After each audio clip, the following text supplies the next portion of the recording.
ഈ നന്ദി പ്രമേയത്തെ ഞാൻ എതിർക്കുകയാണ് സാർ. അടിസ്ഥാനപരമായി കേരളത്തിൻ്റെ ഭാവിയെ ലക്ഷ്യം വെച്ച് പ്രായോഗികമായ നിർദ്ദേശങ്ങൾ വെക്കാൻ കഴിഞ്ഞിട്ടില്ല എന്നുള്ളതാണ് നന്ദി പ്രമേയത്തെ എതിർക്കുന്നതിനുള്ള കാരണം സാർ. സാർ, ഒരു പുതിയ ഗവൺമെൻറ്റാണ് കേരളത്തിൽ അധികാരത്തിൽ വന്നിരിക്കുന്നത്. അവരുടെ പ്രവർത്തനങ്ങൾ ആരംഭിച്ചതേ ഉള്ളൂ. ഗവൺമെൻറ്റിൻ്റെ ആ UDFൻ്റെ വിജയം, ആ ഗവൺമെൻറ്റിനെ ഞങ്ങളുടെ നേതാക്കന്മാരെല്ലാം അവർക്ക് ആശംസകൾ നേർന്നു. അവരുടെ വിജയത്തെ ഞങ്ങൾ അംഗീകരിക്കുന്നു. അവർ കേരളത്തിന് അടുത്ത 5 വർഷക്കാലത്തേക്ക് വലിയ മാറ്റമുണ്ടാക്കാൻ കഴിയണം എന്ന് ഞങ്ങൾ ആഗ്രഹിക്കുകയാണ്. പക്ഷേ സാർ, ഇത് ഒരു നന്ദി പ്രമേയം ചർച്ച ചെയ്യുമ്പോൾ ഇവിടെ ബഹുമാനപ്പെട്ട ഗവർണർ സംസ്ഥാന സർക്കാരിന് വേണ്ടി അവതരിപ്പിച്ച ആ നയപ്രഖ്യാപനം, അതിനകത്ത് ഭാവിക്ക് വേണ്ടിയിട്ടുള്ള കാര്യങ്ങൾ വളരെ വസ്തുതാപരമായും വസ്തുനിഷ്ഠമായും കാണണം. അങ്ങനെയുള്ളൊരു കാഴ്ചപ്പാട് അതിൽ കാണുന്നില്ല സാർ. ഞങ്ങൾ ഈ ഗവൺമെൻറ്റിനെ കണ്ണുമടച്ച് എതിർക്കുന്നൊരു സമീപനമുള്ളവരല്ല. കഴിഞ്ഞ 10 വർഷക്കാലം, അതിൽ പ്രത്യേകിച്ചും കഴിഞ്ഞ 5 വർഷക്കാലം അന്നത്തെ പ്രതിപക്ഷ നേതാവിൻ്റെയും അന്നത്തെ പ്രതിപക്ഷത്തിൻ്റെ ആകെ നേതൃത്വം എങ്ങനെയാണ് കാര്യങ്ങളെ കണ്ടതെന്ന് നമുക്കറിയാം സാർ. സത്യപ്രതിജ്ഞാ ചടങ്ങിൽ പോലും, മന്ത്രിസഭയുടെ സത്യപ്രതിജ്ഞാ ചടങ്ങിൽ പോലും പങ്കെടുക്കാത്ത സമീപനമാണ് കഴിഞ്ഞ പ്രതിപക്ഷം കാണിച്ചതെങ്കിൽ ഞങ്ങളുടെ പ്രതിപക്ഷ നേതാവും ഞങ്ങളുടെ കക്ഷി നേതാക്കന്മാരും സത്യപ്രതിജ്ഞാ വേദിയിൽ പോയിരുന്നു, ചടങ്ങിൽ പോയിരുന്നു സാർ. അതൊക്കെ ഒരു മാഗ്നാനിമിറ്റിയാണ് സാർ. ഒരു സംസ്ഥാന സർക്കാരിനോട് എടുക്കുന്ന സമീപനം വളരെ വ്യക്തമാണ്. ഞങ്ങൾ സർക്കാരിൻ്റെ സമീപനത്തെ, സംസ്ഥാന സർക്കാരിൻ്റെ പ്രവർത്തനങ്ങളെ ക്രിയാത്മകമായി പിന്തുണയ്ക്കുമെന്ന് ഞങ്ങൾ പറഞ്ഞിട്ടുണ്ട് സാർ. നേരത്തെ എന്തായിരുന്നു സാർ, ഏത് പ്രഖ്യാപനം വന്നാലും അതിനെയെല്ലാം ഞങ്ങൾ എതിർക്കുമെന്നൊരു സമീപനം മാത്രമായിരുന്നു സാർ. നമ്മുടെ വിഴിഞ്ഞം പദ്ധതിയെപ്പറ്റി ഇവിടെ പറഞ്ഞല്ലോ. വിഴിഞ്ഞം പദ്ധതി അത് നിർത്തിവെക്കണം, സമരം നടക്കുന്നു. തൊട്ടു മുമ്പ് ഈ പ്രമേയ അവതാരകനടക്കമുള്ള ആളുകൾ അവിടെ നടന്ന സമരത്തിൻ്റെ ഭാഗമായി വിഴിഞ്ഞം പദ്ധതി തൽക്കാലത്തേക്ക് നിർത്തിവെക്കണമെന്ന് ഈ സഭയിൽ ഇവിടെ നിന്നുകൊണ്ട് പറഞ്ഞത് ഞങ്ങളെല്ലാം ഓർക്കുന്നു, അന്നുണ്ടായിരുന്നെല്ലാം ഓർക്കുന്നു സാർ. പഴയ കാര്യങ്ങൾ പിന്നെ നോക്കാം സാർ. കഴിഞ്ഞ് വേണമെങ്കിൽ പറയാം സാർ. സാർ, ഞാൻ സംസാരിച്ച് കഴിഞ്ഞ് സമയം കൊടുക്കാം സാർ. ആയിക്കോട്ടെ സാർ. അവിടെ ഞാനിത് കഴിഞ്ഞ് പറയാം. ശ്രീ കഴിഞ്ഞ് പറയാം. റൂള് പറയൂ സാർ.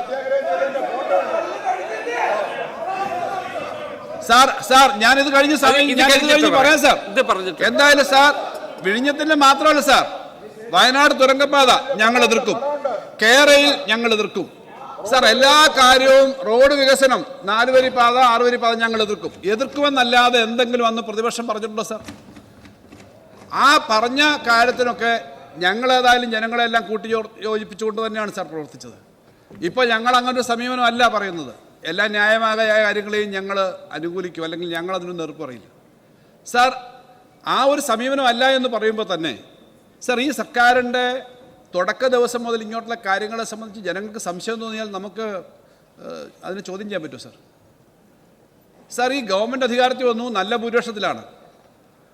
സാധാരണ ഏത് സംഖ്യാശാസ്ത്രപ്രകാരവും ജ്യോത്സ്യമനുസരിച്ചും പറയാൻ പറ്റാത്ത പ്രഡിക്ഷനോടുകൂടി കേരളത്തിൻ്റെ അന്നത്തെ പ്രതിപക്ഷ നേതാവ് പറഞ്ഞു, കേരളത്തിലെ 1 ഡസൻ മന്ത്രിമാരെങ്കിലും തോക്കും, 100 സീറ്റിലധികം ഞങ്ങൾ ജയിക്കും സാർ. സാധാരണഗതിയിൽ സർവേ നടത്തി ആർക്കും പറയാൻ പറ്റാത്തൊരു കണക്കാണത് സാർ.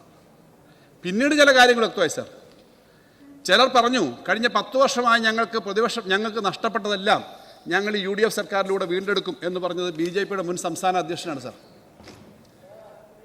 BJPയുടെ മുൻ സംസ്ഥാന അധ്യക്ഷൻ പറഞ്ഞു, വോട്ടുകളുടെ കണക്കുകൾ നോക്കുക സാർ. ഞാൻ എല്ലാ കണക്കും ഞാൻ പറയുന്നില്ല സാർ. ഞങ്ങൾ പരാജയം സമ്മതിക്കുന്നവരാണ്. പക്ഷേ സാർ, സീറ്റുകളിലെ പല സ്ഥലത്തെയും വോട്ടുകൾ, ഇപ്പോൾ തൃശ്ശൂർ, മധ്യ കേരള ആയിക്കോട്ടെ, തൃശ്ശൂർ സീറ്റ് തന്നെ എത്ര വോട്ടാണ് അവിടെ കുറഞ്ഞത്? എത്ര വോട്ടിനാണ് അവിടുത്തെ UDF ജയിച്ചത് സാർ? കേരളത്തിൽ തെക്കേയറ്റം മുതൽ വടക്കേയറ്റം വരെ എടുത്താൽ BJPയുടെ വോട്ട് എവിടെയൊക്കെ കുറഞ്ഞിട്ടുണ്ട് ആ സീറ്റുകളിൽ കണക്കെടുത്ത് നമുക്ക് പരിശോധിക്കാം. ആ സീറ്റുകളിൽ UDFന് ഗുണമുണ്ടായിട്ടുണ്ട് സാർ. UDFൻ്റെ വോട്ട് നമ്മുടെ തിരുവനന്തപുരം തന്നെ, നേമം ഉൾപ്പെടെ, അവിടെ കോൺഗ്രസിൻ്റെ സീറ്റ് എത്ര വോട്ട്? 6000, 7000 വോട്ട് കുറഞ്ഞു. എത്ര വോട്ടിനാണ് അവിടെ വിജയിച്ചത്? ഇങ്ങനെ ഓരോ കണക്ക് കൊടുക്കാം സാർ. ആ ഒരു ബന്ധം ഉണ്ട് എന്നുള്ളത് അവിടെ മാത്രമല്ല സാർ. ഡീലിനെ പറ്റി നേരത്തെ അവർ പറഞ്ഞല്ലോ സാർ. വന്ദേ മാതരത്തിൻ്റെ കാര്യം, വന്ദേ മാതരം അറിയാത്തത് കൊണ്ട് ചൊല്ലി എന്നാണ് ഇപ്പോൾ ഗവർണർ പറഞ്ഞുവെന്ന് പറയുന്നു. അറിയില്ല, ഇവിടെ ചൊല്ലിയതിന് എത്ര വരി കുറച്ചത് ശരിയായില്ല, എത്ര സ്റ്റാൻസ കുറച്ചത് ശരിയായില്ലെന്ന് പറഞ്ഞു സാർ. ഇതൊരു 10 വർഷക്കാലത്തെ നഷ്ടം വീണ്ടെടുക്കാനൊരു സഹായം ഉണ്ടായിട്ടുണ്ട് എന്നുള്ളതും അതുപോലുള്ള കാര്യങ്ങളും ആളുകളുടെ മനസ്സിലുണ്ട് സാർ. നയപ്രഖ്യാപനത്തിനകത്ത് സാർ കേരളത്തെ സംബന്ധിച്ച് പറയുമ്പോൾ യഥാർത്ഥത്തിൽ കേരളത്തിൻ്റെ സാമ്പത്തിക സ്ഥിതിയെ വലിയ തോതിൽ ബാധിച്ചതിൻ്റെ അടിസ്ഥാന കാരണം എന്താണ് സാർ? കേന്ദ്ര ഗവൺമെൻറ്റാണ്. ഇപ്പോൾ സംസ്ഥാന സർക്കാർ അങ്ങോട്ട് പോകുമ്പോൾ നേരിടേണ്ട പ്രശ്നങ്ങളും തന്നെയാണ്. ഞാനത് ഭരണപക്ഷം പ്രതിപക്ഷം നിലയിൽ കാണുന്നില്ല. കേരളത്തിൻ്റെ ഒരു സ്പിരിറ്റാണ് സാർ. കാരണം ഞങ്ങളിത് കേരളത്തിൻ്റെ പൊതു താല്പര്യം എന്ന നിലയിലാണ് കാണുന്നത്.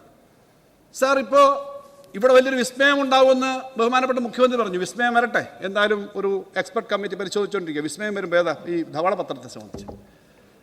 സാർ, നമ്മുടെ സംസ്ഥാനത്തിന് കിട്ടാവുന്ന ബോറോയിങ്ങിൽ മാത്രം 1.25 ലക്ഷം കോടി രൂപയല്ലേ സാർ കേന്ദ്ര ഗവൺമെൻറ് നിലപാട് കാരണം മാറിയത്? ടാക്സിൻ്റെ കാര്യത്തിൽ എത്ര വലിയ കുറവൊന്നും ഞാനതിൻ്റെ കണക്കുകളിലേക്ക് പോലെ സാർ. അതൊക്കെ ഉണ്ടായിട്ടും നമ്മൾ പിടിച്ചു നിന്നു കഴിഞ്ഞ 5 വർഷക്കാലം 10 വർഷക്കാലം എന്ന ചെറിയ കാര്യമാണല്ലോ. ഇവിടെ പറഞ്ഞല്ലോ ക്ഷേമ പെൻഷൻ കൊടുക്കുന്നതിനെ പറ്റി. ഉമ്മൻചാണ്ടി സർക്കാരിൻ്റെ 5 വർഷക്കാലം കൊണ്ട് 11,000 കോടി രൂപയാണ് ക്ഷേമ പെൻഷൻ കൊടുത്തതെങ്കിൽ കഴിഞ്ഞ 5 വർഷം ഞങ്ങൾ കൊടുത്തത് 54,000 കോടിയാണ് ക്ഷേമ പെൻഷൻ. 10 വർഷം കൊണ്ട് 90,000 കോടി ക്ഷേമ പെൻഷൻ കൊടുത്തൊരു സർക്കാരായിരുന്നു സാർ അന്നത്തെ അടുത്ത വർഷ സർക്കാർ. കുറ്റം പറഞ്ഞോട്ടെ, നന്നായി നടത്തിയാൽ മതി. ഇപ്പോൾ അടുക്കളകളിൽ മഞ്ഞക്കുറ്റി ഇട്ടു. കഴിഞ്ഞ ദിവസം ബഹുമാനായ ഈ ശ്രീധരനെ കണ്ടിട്ട് വേറൊരു റെയിൽവേയില്ല. ആയിക്കോട്ടെ, ഞങ്ങളെ സംബന്ധിച്ച് തെക്കും വടക്ക് വളരെ വേഗത്തിൽ ഓടുന്ന ട്രെയിൻ ഉണ്ടാവണമെന്ന് സാർ. ആ ട്രെയിൻ ഉണ്ടാവണം. അതിനെ കുറ്റി മാറ്റി അതിന് കാവി കളർ അടിച്ചോട്ടെ, അല്ലെങ്കിൽ നീല കളർ അടിച്ചോട്ടെ എന്നൊക്കെയുള്ള തരത്തിലാണിപ്പോൾ സാർ. ഇതൊക്കെ വളരെ ചീപ്പ് പോപ്പുലാരിറ്റിക്ക് വേണ്ടി പറയാവുന്ന കാര്യമാണ് സാർ. ഒന്നും ഈ നാട്ടിൽ നടന്നില്ല എന്ന് പറയാൻ പറ്റുമോ സാർ? സാർ, ഈ നാട്ടിനകത്ത് ഒന്നും നടന്നില്ല എന്ന് പറയുമ്പോൾ വിഴിഞ്ഞം തുറമുഖം ഇന്നെല്ലാവരും അഭിമാനത്തോടു കൂടി പറയുന്നല്ലോ. വിഴിഞ്ഞം തുറമുഖം ഇന്ത്യയിൽ ഏറ്റവും കൂടുതൽ കണ്ടെയ്നറുകൾ വരുന്ന തുറമുഖമാണ്. ആ തുറമുഖം ഇപ്പോൾ പോർട്ട്ലെഡ് ആയിട്ടുള്ള സ്റ്റേറ്റ് ആക്കുന്നു. അതിൻ്റെയൊക്കെ കാര്യങ്ങൾ പുറത്തു വരുമ്പോൾ ഇനി കാര്യങ്ങൾ വരട്ടെ. സാർ, ഈ സമീപനം കേന്ദ്ര ഗവൺമെൻറ് എടുക്കുന്ന സമീപനത്തിനെ പറ്റി ശക്തമായി പറയണം. എല്ലാം വളരെ ചുരുങ്ങിയ സമയമായിട്ട് എല്ലാ കാര്യങ്ങളും പറയാൻ പറ്റില്ല സാർ. ഒരു കാര്യം ഞാൻ പറയാം. ഇന്ദിരാ ഗ്യാരണ്ടി നടപ്പിലാക്കാൻ ശ്രമിച്ച 3 സംസ്ഥാനങ്ങൾ ഇന്ത്യയിലുണ്ട്: ഹിമാചൽ പ്രദേശ്, തെലുങ്കാന, കർണാടക. സാർ, ഇതിനകത്ത് തെലുങ്കാന ഇന്ത്യയിലെ ഏറ്റവും സമ്പന്നമായ സംസ്ഥാനങ്ങളിലൊന്നാണ്. കർണാടക ഇന്ത്യയിലെ ഏറ്റവും സമ്പന്നമായ സംസ്ഥാനങ്ങളിലൊന്നാണ്. ഹിമാചൽ പ്രദേശ് അത്രയല്ല സാർ. ഹിമാചൽ പ്രദേശിൽ അവിടുത്തെ മുഖ്യമന്ത്രി കഴിഞ്ഞ ഒരു 2 മാസം മുമ്പ് ഡൽഹിയിൽ പോയി ധനകാര്യ കമ്മീഷൻ റിപ്പോർട്ട് വന്നതിന് ശേഷം പറഞ്ഞു, ഞങ്ങൾക്ക് വലിയ തോതിൽ കട്ടിങ് വന്നിരിക്കുന്നു, ഞങ്ങൾക്ക് ശമ്പളം കൊടുക്കാൻ പറ്റുന്നില്ല. മുഖ്യമന്ത്രി മുതൽ DGP മുതൽ ചീഫ് സെക്രട്ടറി മുതൽ 30% ശമ്പളം കട്ട് ചെയ്യാൻ തീരുമാനിച്ചു അവിടുത്തെ ഉദ്യോഗസ്ഥന്മാർക്കെല്ലാം. അവരാണ് പറയുന്നത്, ഞങ്ങൾ ഇന്ത്യയിലെല്ലാം നല്ലതായി നടക്കണമെന്നാണ് ഞങ്ങളുടെ ആഗ്രഹം. സാർ, കർണാടകത്തിൽ ശമ്പളം കൊടുക്കാൻ 15-ാം തീയതി വരെ കഴിഞ്ഞില്ല, 20-ാം തീയതി വരെ കഴിഞ്ഞില്ല. ഇനിയിപ്പോൾ പുതിയ മുഖ്യമന്ത്രി വന്നുകൊണ്ട് എന്താവുമെന്ന് എനിക്കറിയില്ല. കർണാടകത്തിൽ ശമ്പളം കൊടുക്കാൻ പറ്റുന്നില്ല. തെലുങ്കാനയിൽ അവിടുത്തെ ഇന്ത്യൻ ഫോറസ്റ്റ് സർവീസിലുള്ള അതുപോലെ സിവിൽ സർവീസിലുള്ള IAS IPS ഓഫീസർമാർക്ക് 8 വർഷം കഴിഞ്ഞിട്ടും റിട്ടയർമെൻറ്റിൻ്റെ ബെനിഫിറ്റ് കൊടുക്കാത്തതിനെ തുടർന്ന് അവർ ഹൈക്കോടതിയിൽ പോയി ഓർഡർ മേടിച്ചു സാർ. തെലുങ്കാനയിൽ DA കൊടുക്കുന്നില്ല സാർ. ഇവിടെ എല്ലാം നല്ലതായി നടക്കണം. കാരണം കേരളം എൻ്റെയും നമ്മുടെയും എല്ലാം സംസ്ഥാനമാണ്. ഈ കേരളത്തിൽ ഏത് ഗവൺമെൻറ് ഭരിച്ചാലും എല്ലാം നന്നായി നടക്കണമെന്നാണ് നമ്മുടെ ആഗ്രഹം. പക്ഷേ ആളുകളെ ആടിനെ പട്ടിയാക്കി പ്രചരിപ്പിക്കാൻ പറ്റും പ്രതിപക്ഷമാകുമ്പോൾ. ഇവിടെ വിൻസെന്റിനൊന്നും അധികം കാര്യങ്ങളും കൊണ്ട് വർത്തമാനം വരുന്നില്ലല്ലോ. അപ്പുറത്തോട്ട് പോയപ്പോൾ പറയാൻ പറ്റും സാർ, ഇപ്പുറത്തിരുന്ന് പറയാൻ പറ്റും സാർ. ഈ കേരളത്തിൽ 10 വർഷക്കാലം ഒന്നും നടന്നില്ല എന്ന് ആർക്കാണ് സാർ പറയാൻ പറ്റുക? ഇത് പറയുമ്പോൾ നിങ്ങളാരെങ്കിലും വിശ്വസിക്കും? ഈ നാട്ടിലെ സാധാരണക്കാർക്ക് 18 മാസക്കാലം ക്ഷേമ പെൻഷൻ കിട്ടാതിരുന്ന, ആശുപത്രിയിൽ മരുന്നും ഒരു കാര്യവും കിട്ടാതിരുന്ന, വിദ്യാഭ്യാസ മേഖലയിൽ വലിയ തകർച്ച ഉണ്ടായിരുന്ന ഒരു കേരളത്തിൽ, റോഡുകളിൽ യാത്ര ചെയ്യാൻ കഴിയാതിരുന്ന ഒരു കേരളത്തിൽ നിന്ന് നാഷണൽ ഹൈവേ തെക്ക് മുതൽ വടക്കേറ്റം വരെ ഇപ്പോൾ തീരെ മലയോര ഹൈവേ ഇനി 100 ചില്ലാനം കിലോമീറ്ററോട് നിർമ്മിക്കാറുണ്ട്. ഇപ്പോൾ സാർ, മലയോര ഹൈവേ അങ്ങേറ്റം മുതൽ പോകുന്ന ഇത്ര വേഗത്തിലാണ് എല്ലാ സ്ഥലത്തേക്ക് യാത്ര ചെയ്യാൻ പറ്റുന്നത്. ഇനി കുറച്ച് സ്ഥലം കൂടെ പൂർത്തീകരിച്ചാൽ നമ്മുടെ നാഷണൽ ഹൈവേയുടെ പണി പൂർത്തിയാകത്തില്ലേ സാർ? ഇതെല്ലാം പൂർത്തിയാവുന്ന സ്ഥിതി നമ്മൾ കണ്ടുകൊണ്ടിരിക്കുക. ഇനിയും നമുക്ക് പൂർത്തീകരിക്കാനുണ്ട്. 70,000 കിലോമീറ്ററിലാണ് BMBC റോഡ് പൂർത്തീകരിച്ചത് സാർ. കേരളത്തിൽ അങ്ങനെ അടിസ്ഥാന സൗകര്യ കാര്യങ്ങളിൽ വലിയ മാറ്റങ്ങളുണ്ടായി. സ്കൂൾ, കോളേജ്, അതൊക്കെ ഏത് ഗവൺമെൻറ് ആയാലും ആ കാര്യം നമ്മൾ അംഗീകരിക്കേണ്ടതാണ്. ആശുപത്രിയിൽ ഇനിയും കുറേ കാര്യങ്ങൾ നേരിടാനുണ്ടാവും. പക്ഷേ വലിയ കെട്ടിടങ്ങളും സൗകര്യങ്ങളൊന്നും. ഇനിയും ആരോഗ്യമന്ത്രിക്ക് ഏറ്റവും കൂടുതൽ ജോലിയുള്ളൊരു വകുപ്പ് തന്നെയാണ്, ഇല്ല എന്ന് ഞാൻ പറയുന്നില്ല. പക്ഷേ ഞാനിവിടെ കഴിഞ്ഞ ദിവസം ആശുപത്രി ഡോക്ടറെ പാമ്പ് കടിച്ചതും, എനിക്കൊന്ന് പീഡിയാട്രിക് സെക്ഷനിലായിരുന്നു, ഡോക്ടറെ പാമ്പ് കടിച്ചതും കട്ടിലിൽ നിന്ന് ഒരു രോഗി താഴെ വീണ് മരിച്ചതൊന്നും ഞാൻ പറയുന്നില്ല സാർ. അത് ഞങ്ങൾ UDF അല്ലാത്തതുകൊണ്ട് ഞാനിവിടെ പറയുന്നില്ല. കഴിഞ്ഞ ദിവസം ഉണ്ടായതാണല്ലോ. നിങ്ങളൊരു കത്രികയുടെ കണക്കുമായിട്ട് നടക്കുന്നുണ്ടല്ലോ. ഇന്നത് ഞങ്ങളത് പറയുന്നില്ല സാർ. ഇത് നമ്മുടെ സിസ്റ്റത്തിനകത്ത് കുറേ കാര്യങ്ങൾ കറക്റ്റ് ചെയ്യാനുണ്ടാവും.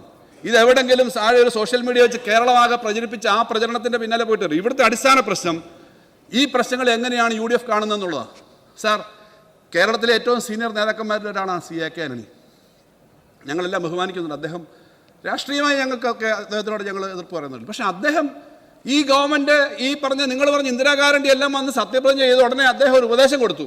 നമ്മുടെ മുഖ്യമന്ത്രി, നിയുക്ത മുഖ്യമന്ത്രി സത്യപ്രതിജ്ഞ എല്ലാം ചെയ്യുന്ന ഉടനെ പറഞ്ഞു, ശ്രീ സതീശൻ, നിങ്ങൾ ജനങ്ങളൊക്കെ പലതും പറയും, പക്ഷേ നിങ്ങൾ അതെല്ലാം നടത്തരുത് കേട്ടോ. പത്രക്കാരുടെ പറഞ്ഞു, നിങ്ങൾ നിർബന്ധിക്കരുത് സതീശനെ, ജനങ്ങൾ അല്പം കയ്പുനീര് കുടിക്കേണ്ടി വരും. സാർ, നേരത്തെ മുണ്ട് മുറുക്കി ഉടിപ്പിച്ച് അറിയാലോ. അദ്ദേഹം അഡ്വാൻസായി പറഞ്ഞു, ഞാൻ പറഞ്ഞാലല്ലോ, പത്രത്തിൽ വന്നാണല്ലോ, കണ്ടതാണല്ലോ, എന്താ സാമ്പത്തിക സ്ഥിതി മോശമാണെന്നാണ്. സാർ, കേരളത്തിൻ്റെ സാമ്പത്തിക സ്ഥിതി മോശമാണെന്ന് പറഞ്ഞ് അദ്ദേഹം പറഞ്ഞ കാര്യം അടിസ്ഥാനമില്ലാത്തതാണ്. ഞാൻ പറഞ്ഞു, sir, Shri A K Antony അദ്ദേഹം ഒരു അപ്പോയിൻമെൻറ്റ് തരാമെങ്കിൽ ഞാൻ അദ്ദേഹത്തിൻ്റെ വീട്ടിൽ പോവാം, കണക്കുകൾ കാണിക്കാം. പക്ഷേ അദ്ദേഹം അത് പറയാത്തതുകൊണ്ട് എനിക്ക് പോകാനും കാണാനും പറ്റിയില്ല. സാർ, കേരളത്തിൽ കഴിഞ്ഞ മാർച്ച് 31 കഴിഞ്ഞ ധനകാര്യ വർഷം കഴിഞ്ഞ് പുതിയ ധനകാര്യ വർഷത്തിലേക്ക് പോകുമ്പോൾ 6300 കോടി ഉണ്ടായിരുന്നു കണക്കനുസരിച്ച്. ഇതെൻ്റെ കണക്കല്ല, ട്രഷറി കണക്കാണ്. മെയ് മാസം 3 റിസർവ് ബാങ്കിൻ്റെ കൂടി ഡാറ്റ എടുത്തിട്ടിപ്പോൾ 5429 കോടി രൂപ കേരളത്തിൽ റിസർവ് ബാങ്കിനകത്തിട്ടേക്കുന്ന അതിന് നമ്മുടെ നമുക്ക് സേവിങ്സ് ഉള്ളത്. സാർ, ആ ഒരു സാമ്പത്തിക സ്ഥിതിയുണ്ട്. അവിടെ എ കെ ആന്റണി ഒരു ദിവസം കൊടുത്തു, പക്ഷേ മുഖ്യമന്ത്രിക്ക് മനസ്സിലായി അങ്ങനെ അത് അംഗീകരിക്കേണ്ട കാര്യമില്ല, കാരണം ധനകാര്യ സ്ഥിതി അത്ര മോശമല്ല. സാർ, അതുകൊണ്ടാണ് ആദ്യത്തെ മീറ്റിങ്ങിൽ തന്നെ ആശാവർക്കർമാർക്ക് പറഞ്ഞ വാഗ്ദാനമൊന്നും പാലിച്ചില്ല. ഞങ്ങളിവിടെ ചർച്ചയ്ക്ക് വിളിച്ചില്ലെന്ന് പറഞ്ഞല്ലോ, ഞങ്ങൾ ചർച്ചയ്ക്ക് വിളിച്ചു. ഞാൻ തന്നെ ചർച്ചയിൽ പങ്കെടുത്തിട്ടുണ്ട്, ആരോഗ്യമന്ത്രി ചർച്ചയിൽ പങ്കെടുത്തിട്ടുണ്ട്, അവരുമായിട്ട് 2-3 ചർച്ച സെക്രട്ടറി തലത്തിൽ നടന്നിട്ടുണ്ട്. സാർ, ആ ചർച്ച നടത്തി ഏതായാലും അവരത് അംഗീകരിച്ചില്ല, ഇത്രയും കൂടെ വന്നതാണെന്ന് പറഞ്ഞു. ഞങ്ങൾ 2000 രൂപ 2 ഘട്ടമായിട്ട് ഈ കഴിഞ്ഞ ഇലക്ഷന് മുമ്പ് കൊടുക്കുകയും ചെയ്തു. 3000 രൂപ ഇപ്പോൾ അനൗൺസ് ചെയ്തു. 3000 രൂപ കൊടുത്തത് നല്ലത്. പക്ഷേ 21,000 വന്നാൽ അടുത്ത ദിവസം കൊടുക്കുമെന്ന് പറഞ്ഞത് കൊടുത്തില്ല എന്നുള്ള കാര്യം ഞാൻ പറഞ്ഞുള്ളൂ. അതിൻ്റെ പേരിൽ ശക്തമായ പ്രതിഷേധം പറഞ്ഞു കേട്ടു. അംഗനവാടിക്കാർക്ക് കൊടുത്തു, അംഗനവാടിക്കാർക്ക് ഉൾപ്പെടെ ഞങ്ങൾ 2000 രൂപ കൊടുത്തു. സാർ, പറഞ്ഞ വാഗ്ദാനം പാലിച്ചില്ല, പക്ഷേ ഇത്രയെങ്കിലും കൊടുത്തു. ശ്രീ എ കെ ആന്റണി പറഞ്ഞത് ശരിയല്ല എന്ന് മനസ്സിലായതുകൊണ്ടാണല്ലോ ക്ഷേമ പെൻഷൻ കൊടുക്കാൻ ആ മാസം കൊടുത്തു, അടുത്ത മാസം കൊടുക്കാനുണ്ട്. ഇപ്പോൾ ക്ഷേമ പെൻഷൻ സമയത്ത് എത്താഞ്ഞത് സമയത്ത് അയക്കാത്തതുകൊണ്ടാണ്. ഇനി അടുത്ത് കൊടുക്കാനുള്ള പണമുണ്ട്. സാർ, ഈ പണം ഇത്രയും കാര്യങ്ങളുണ്ട്. നമുക്ക് നമ്മുടെ നികുതി വരുമാനം തന്നെ നേരെ ഇരട്ടി ആയതുകൊണ്ടാണ് സാർ തെലങ്കാനയുടെ കൂട്ടും ആ കാര്യമെങ്കിലും അംഗീകരിക്കണ്ടേ. സാർ, ഒരു കാര്യം കൂടി പറഞ്ഞ് അവസാനിക്കാം. സാർ, ബഹുമാനായ മുൻ മുഖ്യമന്ത്രി ശ്രീ എ കെ ആന്റണി പറഞ്ഞ കാര്യം കൂടിയാണ്. അദ്ദേഹം വയനാടിൻ്റെ കാര്യത്തിൽ ഇനി കെട്ടിടമൊന്നും കെട്ടേണ്ട കാര്യമില്ല എന്ന് പറഞ്ഞു എന്ന് പറഞ്ഞാൽ ഈ സാർ 10-100 കോടി പിരിച്ചു എന്നൊക്കെ കോൺഗ്രസിനകത്ത് തന്നെ പറയുന്നു. സാർ, അതൊക്കെ എന്ത് ചെയ്യണമെന്നോട് അദ്ദേഹം പറഞ്ഞില്ല. ഇനിയോ കെട്ടിടമൊന്നും കെട്ടണ്ടെന്നാണ്. ഇപ്പോൾ നമ്മുടെ സർക്കാർ ആവശ്യത്തിന് കെട്ടിടം കെട്ടിയെന്ന് ഏതായാലും അദ്ദേഹം സമ്മതിച്ചല്ലോ, സർക്കാർ ആവശ്യത്തിന് വീടുണ്ടാക്കി കൊടുത്തു എന്ന് പറഞ്ഞല്ലോ. സാർ, അങ്ങനെയൊക്കെയുള്ള കാര്യമുണ്ട്. സാർ, ഇവിടെ ഞാൻ കൺക്ലൂഡ് ചെയ്യാം. സാർ, ഒരു കാര്യം പറയാം. സാർ, ജവഹർലാൽ നെഹ്റുവിൻ്റെ ഒരു പ്രയോഗം പറഞ്ഞുകൊണ്ടാണ് നയപ്രഖ്യാപനം തുടങ്ങുന്നത്. എന്നുവെച്ചാൽ കൂട്ടായി എല്ലാ കാര്യം ചെയ്യണം. സാർ, ഗവൺമെൻറ്റിനെ സംബന്ധിച്ച് എല്ലാവരും ഒന്നിച്ച് പോകണമെന്നുള്ള, ഒറ്റയ്ക്ക് പ്രവർത്തിക്കുന്നതിനേക്കാൾ ഒരുമിച്ച് പ്രവർത്തിക്കുന്നതാണ് നല്ലത് എന്നുള്ളതുകൊണ്ട് രാഷ്ട്രീയമായ വിവാദമൊന്നും പറയാനല്ല. പക്ഷേ സാർ, ഘടകകക്ഷികളെല്ലാം പറഞ്ഞല്ലോ, മുഖ്യമന്ത്രി തർക്കം, വഴി തർക്കം, ആളുകൾ ഇറങ്ങി പബ്ലിക്കിൻ്റെ ഒപ്പീനിയനോട് കൂടിയാണ് ഈ മുഖ്യമന്ത്രി വന്നെന്ന് പറഞ്ഞു. സാർ, ബഹുമാനായ ഉമ്മൻചാണ്ടിയുടെ ചിത്രം കീറിക്കളയുകയും ആ പടത്തിൽ കാർക്കിച്ചു തുപ്പുകയും ചെയ്യുന്ന സംഭവങ്ങളടക്കം UDF നടത്തി. സാർ, അവരെ വിട്ടത് KC വേണുഗോപാലിൻ്റെ പടം കൊടുത്തിട്ട് ഇതിനാ ചെയ്യാനാ പറഞ്ഞെന്ന്. വേറൊരു പ്രായമുള്ള ഒരാളുണ്ടായിരുന്നു, ആരാന്ന് മനസ്സിലായില്ല. ഏതായാലും അത് കീറി നശിപ്പിച്ചിട്ട് വന്നതടക്കം കണ്ട രാഷ്ട്രീയ കാര്യങ്ങളൊന്നും ഞങ്ങൾ പറയുന്നില്ല. നല്ലതുപോലെ മുന്നോട്ട് പോകാൻ ഈ ഗവൺമെൻറ് ശ്രമിക്കണം. എല്ലാ കാര്യത്തിലും ക്രിയാത്മകമായ സപ്പോർട്ട് കൊടുത്ത് പ്രതിപക്ഷം എന്നല്ലേ ഞങ്ങൾ കാണും. പക്ഷേ പറഞ്ഞ വാഗ്ദാനങ്ങൾ പാലിച്ചില്ലെങ്കിൽ ജനങ്ങളത് ചോദ്യം ചെയ്യും. അതിൻ്റെ കൂടെ പ്രതിപക്ഷം എന്നല്ലേ ഞങ്ങൾക്ക് നിൽക്കേണ്ടി വരും. സാർ, ഈ നന്ദി പ്രമേയം അതുകൊണ്ട് തന്നെ ഈ പ്രസംഗം നന്ദി പ്രമേയത്തിൻ്റെ ഭാഗമായിട്ട് പിന്തുണയ്ക്കാൻ പറ്റില്ല എന്ന് പറഞ്ഞോളൂ.